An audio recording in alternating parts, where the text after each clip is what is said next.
નમસ્કાર મિત્રો, સ્વાગત છે તમારું ફરી એક અમારા નવા વિડીયોમાં. મિત્રો, આજે આપણે બનાવવાના છીએ મેથીના ઢેબરા. એ પણ એકદમ સ્વાદિષ્ટ અને સિમ્પલ રીતે. તમને બધાને આવડતા જ હશે, પણ અમે કેવી રીતે બનાવીએ છીએ એ તમને આજે બતાવવાના છીએ. અમે 3 અલગ અલગ લોટના ઉપયોગથી બનાવવાના છીએ. એકદમ મસ્ત બને છે અને એકદમ ખાવામાં પણ ટેસ્ટી હોય છે. તો આગળ રાંધણ છઠ કે એના પર બનાવવાના હોય તો એકવાર આ રીતે જરૂરથી ટ્રાય કરજો. હા, રાંધણ છઠમાં પણ તમે ખાઈ શકો છો. સવારે ચા નાસ્તામાં પણ ખાઈ શકો છો. બાળકોને નાસ્તામાં પણ તમે ઢેબરા અને અઠાણું કોઈ લઈ જતું હોય છે, કોઈ લસણની ચટણી ને અઠાણું લઈ જઈ શકતું હોય છે, તો એ રીતે પણ તમે ખાઈ શકો છો. તો ચલો આપણે ફટાફટ બનાવવાની શરૂઆત કરીએ. મિત્રો, આપણે ઢેબરા બનાવવાની શરૂઆત કરીશું. સામગ્રી નથી જોતા, આપણે નાખીશું ત્યારે જોઈ લઈશું. ખાલી હું માપ બતાવી દઉં. હું આ રીતનો 1 કપ લીધો છે, એનો જ માપ લીધો છે બધામાં. હા, એ જ કપના 3 અલગ અલગ લોટ લીધા છે. આપણે ઘઉંનો લોટ લીધો છે, જે આપણે રોટલી માટે યુઝ કરતા હોઈએ છીએ. એક વાડકો આપણે બાજરીનો લોટ લીધો છે. સેમ કપનો માપ લીધો છે, વધારે ઓછું નથી. અને બેસન ચણાનો લોટ લીધો છે. મલ્ટીગ્રેન ઢેબરા થશે આપણા. હા, 3 અલગ અલગ લોટના થશે. હવે આપણે એમાં હેલ્ધી પણ છે. હવે આપણે એમાં મસાલો કરી લઈશું. આપણે એકદમ સિમ્પલ મસાલા નાખવાના છે. સિમ્પલ લાલ મરચું લીધું છે આપણે 2 ચમચી. 1 ચમચી હળદર લઈ લઈશું. આપણે ધાણા જીરું લઈશું 1.5 ચમચી જેવું. અજમો લેવાનો છે. આપણી નાની ચમચી છે એટલે આપણે 2 ચમચી લીધો છે. આ રીતે હાથ વડે મસળીને અજમો એડ કરી લઈશું. આપણે નાખી લઈશું. સ્વાદ પ્રમાણે મીઠું લઈ લઈશું. ગુજરાતીમાં જ બોલવાનું છે. હા, ગુજરાતીમાં જ બોલવાનું છે. આપણે ખાંડ લેવાની છે. ગળપણ માટે ખાંડ તમને જે રીતનું ગળપણ જોઈએ એ રીતનું તમે લઈ શકો છો. આપણી નાની ચમચી છે એટલે આપણે 4 ચમચી લીધી. મોટી હોય તો 2 ચમચી લેવાની. પછી તમને જે રીતનું ગળપણ જોઈતું હોય એ રીતનું લેવાનું. આ છે તલ. આપણે થોડા લઈશું. અમારા સાહેબને તલ બહુ પસંદ છે. આપણે મોટી 2 ચમચી લઈ લીધી છે તલની. થોડું તેલ 3 ચમચી જેવું તેલ લીધું છે. આપણે આ બધી વસ્તુને મિક્સ કરી લઈશું.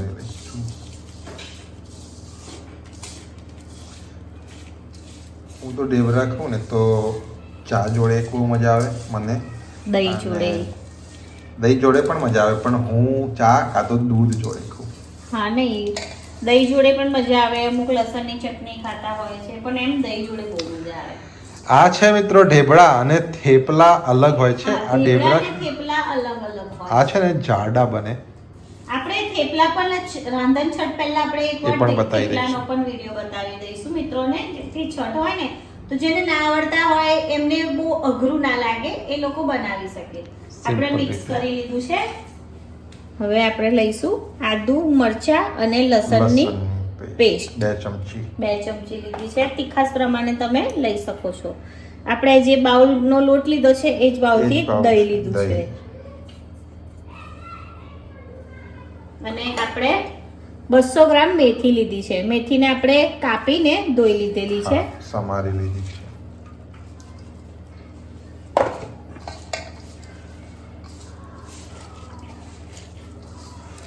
પછી આપણે મિત્રોને મેથીના વડા પણ બતાવીશું. મેથી બાજરીના વડા બતાવીશું. પણ બહુ મસ્ત બને છે. મેથી મેં થોડી જ લીધેલી છે. એકવાર લોટ બાંધીને જોઈ લઈએ, પછી બહુ વધારે મેથી ટોટલ આ 200 ગ્રામ હતી. હા, 200 ગ્રામ જેટલી હતી. અડધી તો નાખી દીધી છે. પોણા ભાગની નાખી લીધી છે. અચ્છા, તો 100 ગ્રામ જેવી આપણે લઈ લઈશું. જરૂર નહીં પડે લાગે છે. એ તો મિત્રોને જે પ્રમાણે નાખવી. હા, જે પ્રમાણે. ઓછી જોઈએ તમે 1.5 બાઉલ જેટલી નાખવા માંગો તો પણ ચાલે. એમાં એવું કંઈ નથી હોતું કે આટલી જ લેવાની. તમે જોઈ શકો છો આપણે પાણીની સહેજ પણ જરૂર નથી પડી. આપણે દહીંથી જ લોટ બંધાઈ ગયો છે. એટલે મિત્રો, જ્યારે આપણે લોટ બાંધીએ તો પહેલા દહીં જોડે બાંધી લેવાનો. પછી જ લાગે તો જ આપણે પાણીનું યુઝ કરવાનો. ત્યાં સિવાય પાણીનો યુઝ નહીં કરવાનો. સારી રીતે મસળી લેવાનું છે આપણે. એમ કે હજુ આપણું ખાંડનું પાણી થશે, ખાંડ ઓગળશે ને એટલે સોરી મિત્રો, ફોન આવી ગયેલો એક કટ થઈ ગયો અચાનક જ. મેડમે થોડો કોરો લોટ લીધેલો. આપણે મિત્રોની સામે લેવાનો જ છે. Okay. આ રીતે હાથમાં ચોટેલું હોય ને મિત્રો, એટલે આપણે કોરો લોટ લેવો જ પડે. હાથમાં ચોટેલું હોય, તાસકમાં કપડા જે ચોટેલું હોય એના માટે. એ કોરો લઈએ એમાં તમે કોઈ પણ લઈ શકો. આપણે તો ઘઉંનો લોટ લીધેલો છે. હા કેમ કે અટામણ માટે આપણે ઘઉંનો લોટ લઈશું ને, આપણે બોરીને વણવા માટે. હા. એટલે હજુ છે ચોટેલું.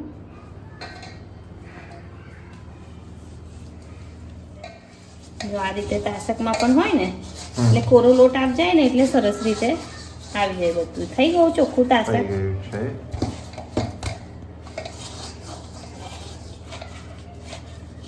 આપણે લોટ બાંધ્યા ને એટલે એને તૈયારીમાં વણી જ લેવાના આપણને. હા. આપણે લોટ રાખી નહીં મૂકવાનો, કેમ કે લોટ રાખી મૂકશું ને તો લોટ ઢીલો થઈ જશે. અંદર ખાંડ ઓગળે ને, જેમ જેમ ખાંડ ઓગળે એમ એમ આપણો લોટ ઢીલો થતો જાય. આપણો લોટ બંધાઈ ગયો છે. થોડું તેલ પાડીને સેટ કરી લઈશું. હા, 1 ચમચી જેવું તેલ લઈ લેવાનું.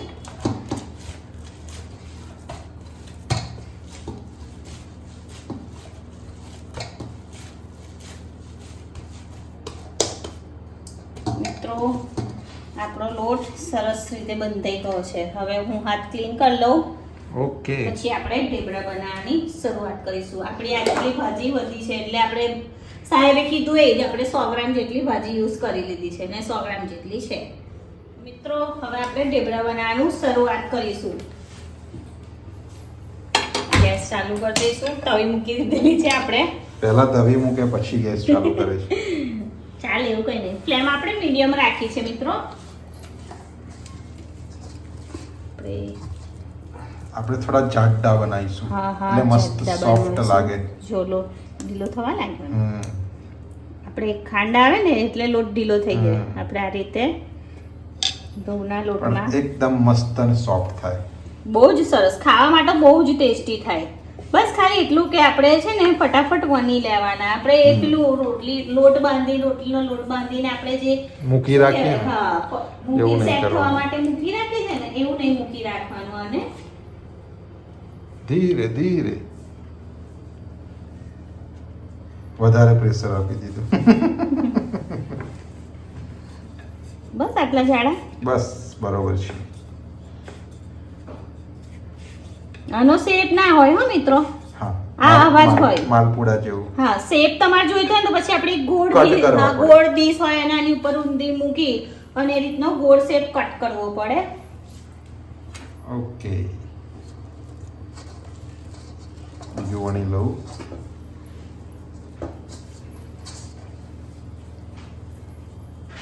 લોટ વાળો હાથ કરી દેવાનો થોડો, હા. એટલે હાથમાં ચોટે નહીં.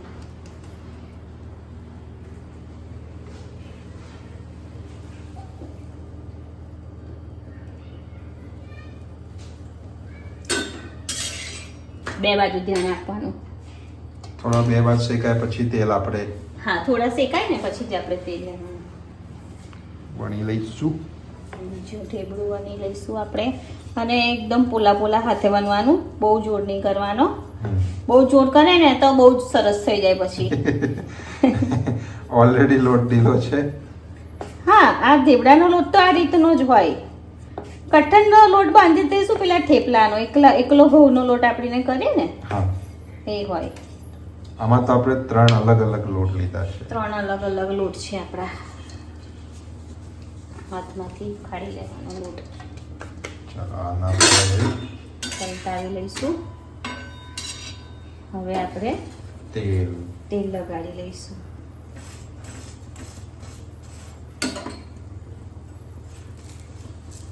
મને થેપલા અને ઢેબરા બંનેમાંથી ઢેબરા બહુ ભાવે. આ મને બી ભાવે.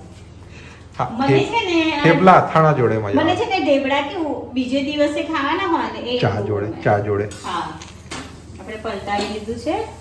બીજી સાઈડે પણ તેલ લગાડી લઈશું. મેક્સિમમ કેટલા 2 દિવસ સુધી તમે ખાઈ જાવ તો સારું રહે. પછી એકદમ આમ પેલા એવા થઈ જાય.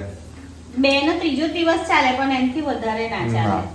પછી નહીં મજા આવે ના નહીં મત પછી છે ને આપણે આમ પકડીએ ને તો પણ ભૂક્કો થઈ તૂટી જાય જાય પણ એ વાત થઈ હા. જાય આપણે થોડા ગોલ્ડન બ્રાઉન જેવા રાંધણ છટે ગુલાબી બનાવતા હોય ગુલાબી ને colour. રાંધણ છટે બનાવતા હોય ને તો સાંજના ટાઈમે બનાવી દેવાના હા તો બીજે દિવસે આખો દિવસ ખાઈ ખાઈ શકાય શકાય. હું એ જ કહું છું કે મને છે ને ઢેબરા બીજે દિવસે જે ખાવાના હોય ને ઠંડા એ મને બહુ ગમે મને આ રીતના ગરમ ગરમ ખાવાના ઓછા ભાવે મને એ બહુ ભાવે બીજે દિવસે ખાવાના આ રીતે જ આપણે શેકી લેવાના હળવા હાથે આ રીતે દબાવતું રહેવાનું તો કેવું બધી બાજુથી શેકાઈ જાય થઈ ગયું ને મસ્ત થઈ ગયું આપણું ઢેબરું શેકાઈ ગયું છે હવે આપણે એને સુગંધી આવી ગઈ છે કાઢી લઈશું આહા. બીજું આ રીતે જ કરવું પડે એક શેકાવા મૂકે ને એટલે એક વણવું પડે ચાલુ જ હા, રાખવું પડે બાકી આપણે વણીને સરસ થપ્પો કરી દઈએ ને તો એ તો આપણું ઢેબરું ઉખડે જ નહીં પાછા આ રીતનો લોટ બાંધી અને પછી વણવું પડે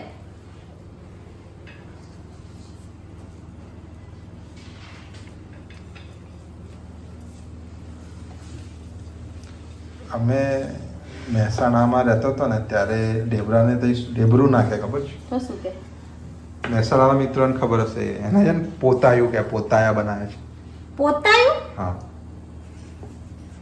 નવું કંઈક જાણવા મળ્યું મને મહેસાણાના મિત્રોને ખબર હશે ઢેબરાને પોતાયા પોતાયા અત્યારે પણ એવું જ કે પોતાયા સારું થયું કહી દીધું મને તમે આપણે ગામડે જઈએ ને મને આપણા મામી બા કે કોઈ કહે ને પોતાયું ખાતું મને ખબર પડે હા ઢેબરું કે છે હવે આપણી છે ને તવી ગરમ થઈ ગઈ છે એટલે ફટાફટ હા થઈ એટલે જશે. ફટાફટ કરવું પડશે બાકી બળી જશે આપણે ફ્લેમ આપણે કેવી રાખી છે મીડિયમ મીડિયમ ઓકે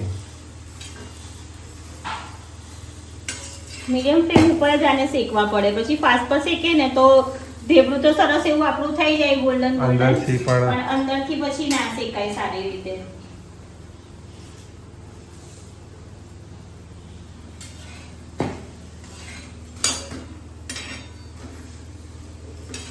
થઈ ગયું છે થઈ ગયું છે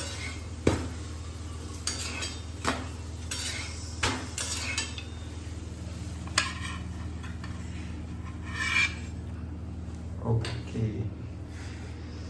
આપણે આખી ડીશ ભરવાની છે ના હવે થોડા કરી દો તમે થોડા એટલે હવે એટલા જ લોટ જ છે ને કંઈ કરી જ નાખો પછી આપણે બની જાય બધા એટલે મળીએ ઓકે તો મિત્રો તૈયાર છે આપણા મેથીના ઢેબરા ખાટા મીઠા અને તીખા સ્વાદ સાથે તમે પણ મિત્રો ઘરે જરૂરથી ટ્રાય ચોક્કસથી કરો try કરજો અમારી આ સ્ટાઇલથી જરૂરથી ટ્રાય કરો આ જ સ્ટાઇલ તમને જે સ્ટાઇલ આવડે એ તો બરાબર છે પણ અમારી સ્ટાઇલથી પણ એકવાર ચોક્કસ ટ્રાય કરજો રાંધણ છઠ આવી રહી છે તો છઠના દિવસે બનાવજો યા બાળકોના લંચ બોક્સમાં અથવા તો સવારના ચા નાસ્તા માટે બહુ જ મજા આવશે ખાવાની તમને હેલ્ધી નાસ્તો કહેવાશે મિત્રો તો તમે ચોક્કસથી ટ્રાય કરજો તો મિત્રો આજનો આ મેથીના ઢેબરાનો વિડીયો તમને કેવો લાગ્યો તે અમને કોમેન્ટમાં જરૂરથી બતાવજો જો વિડીયો સારો લાગ્યો હોય તો લાઈક કરજો અને અમારી ચેનલને સબસ્ક્રાઇબ કરજો